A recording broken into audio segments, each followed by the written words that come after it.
July 25th, 1961. America is waiting for the arrival in Washington of the Prime Minister of the Federation of Nigeria, Alhaji Sir Abubakar Tafawa Balewa.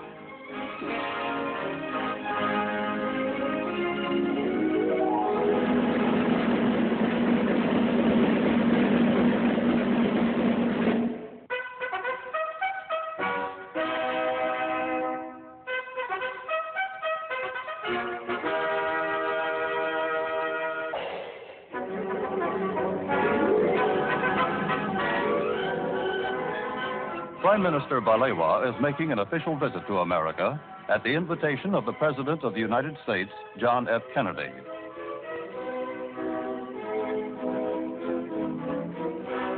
Waiting at the airport to greet him are Vice President Lyndon B. Johnson, Secretary of State Dean Rusk, Mr. Joseph Palmer, the American Ambassador to Nigeria, and other high-ranking American officials.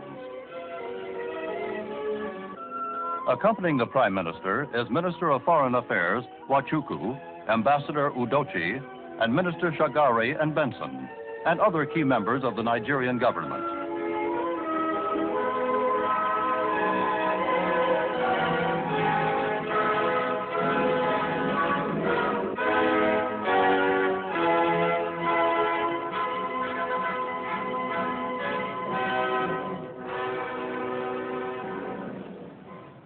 Mr. Prime Minister, I am honored to welcome you and the distinguished members of your party to the United States.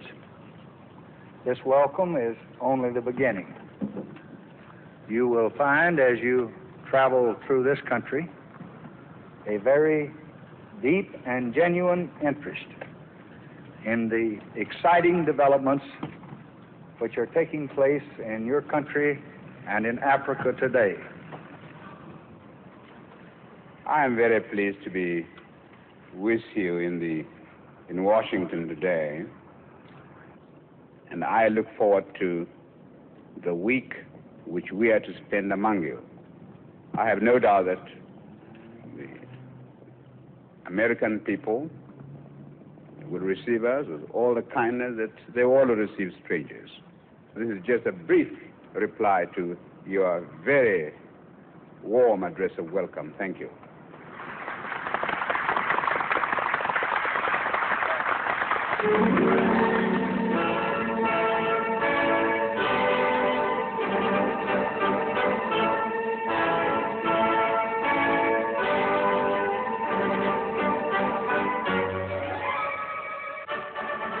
An official motorcade now conveys Prime Minister Balewa to the center of Washington.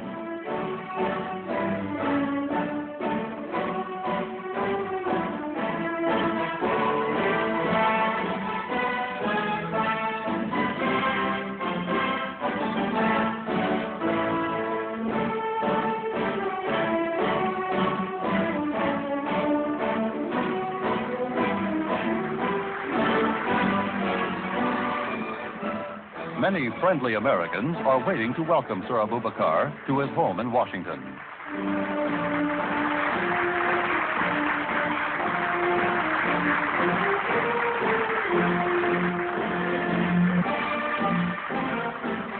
During his stay in the American capital, the distinguished visitor will reside at the Blair House, the special residence for guests of the American president.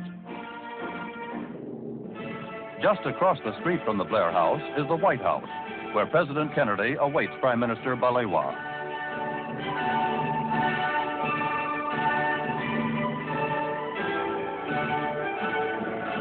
The two leaders are meeting to discuss matters of mutual and international interest.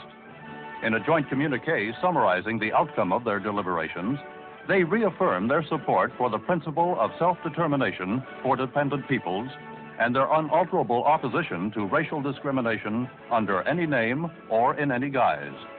President Kennedy expressed his pleasure at the success of the Monrovia Conference and congratulated the Prime Minister on his constructive contribution. The two leaders affirmed their confidence that their exchange of views had strengthened the bonds of friendship between their two countries.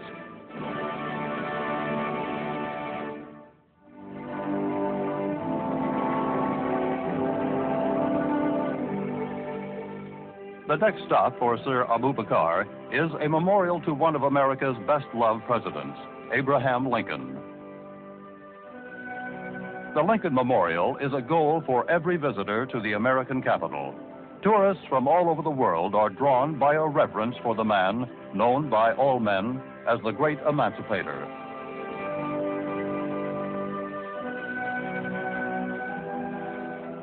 As they stand before the statue of Lincoln, the Prime Minister and his party remember the words in which Lincoln addressed his countrymen. He called upon them to do all which may achieve and cherish a just and lasting peace among ourselves and with all nations. Sir Abubakar and his party see a monument to America's first president, George Washington, as they leave the Lincoln Memorial.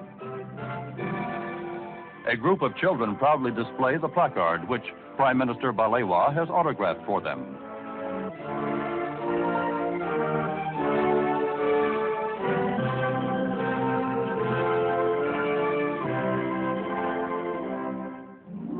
The United States Department of State is the Prime Minister's next stop.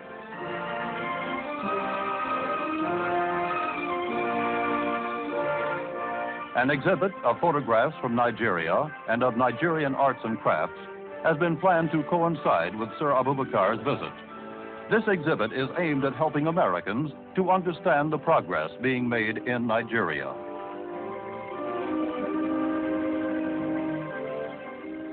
Prime Minister Balewa is once again warmly greeted by Secretary of State Dean Rusk. The meeting affords an occasion for the two men and their advisors to confer on a wide variety of subjects.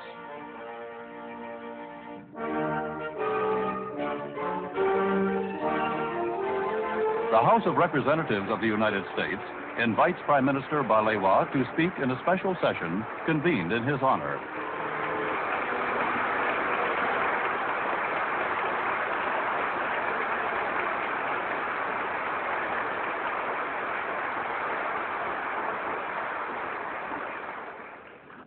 I regard it as a signal honor and privilege to be invited to address this world-famed gathering, not only because the United States of America is one of the leading nations of the world and one of the most powerful and advanced on earth today, but also because I believe that those who have struggled and worked to achieve independence will share with you and the great country which you represent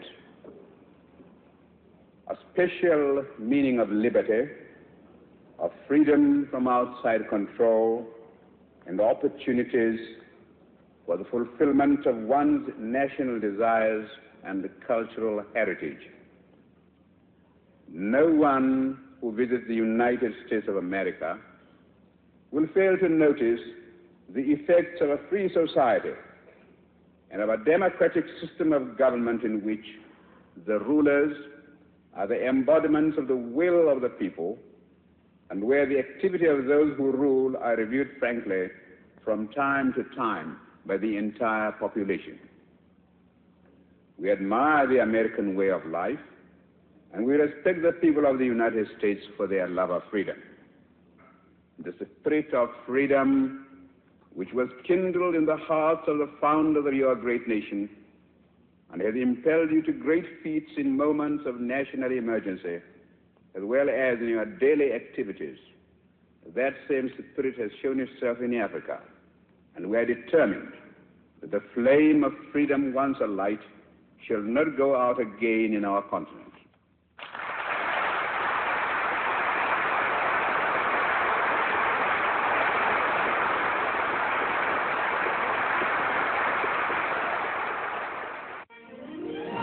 The Islamic Center and Mosque is one of the American capital's more beautiful religious structures.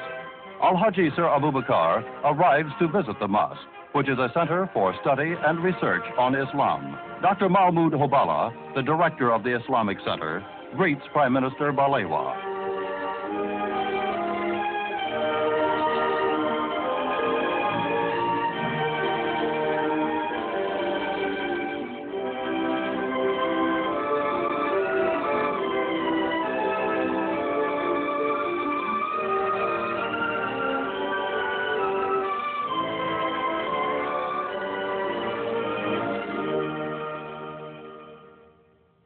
Dr. Hobala personally conducts his distinguished visitor on a tour of the center and answers the Prime Minister's questions about its varied activities.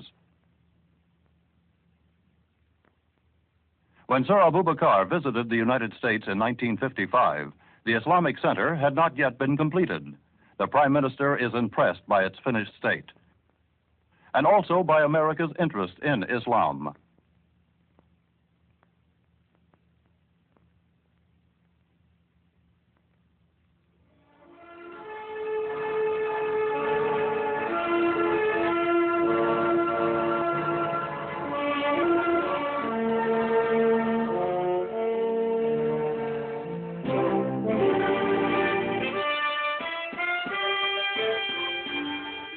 The chiefs of mission of the African nations hold a special reception in honor of Prime Minister Balewa and his party.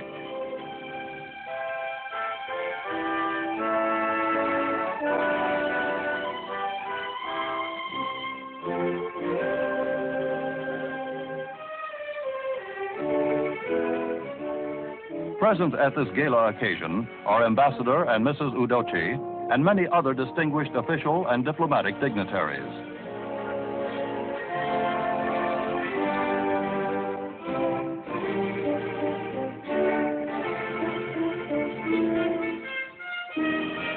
The gathering provides Prime Minister Balewa with an opportunity to renew a number of old friendships and to talk informally with new acquaintances and old friends alike.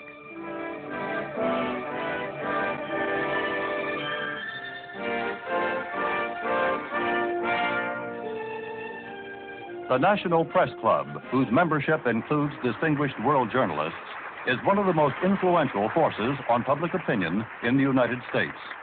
Prime Minister Balewa, in response to a special invitation, addresses its members and then replies to their questions.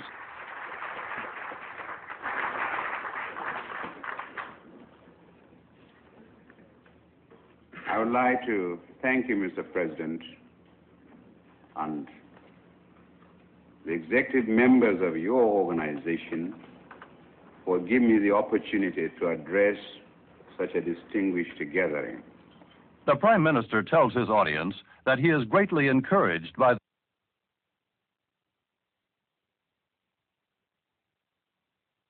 and the executive members of your organization for giving me the opportunity to address such a distinguished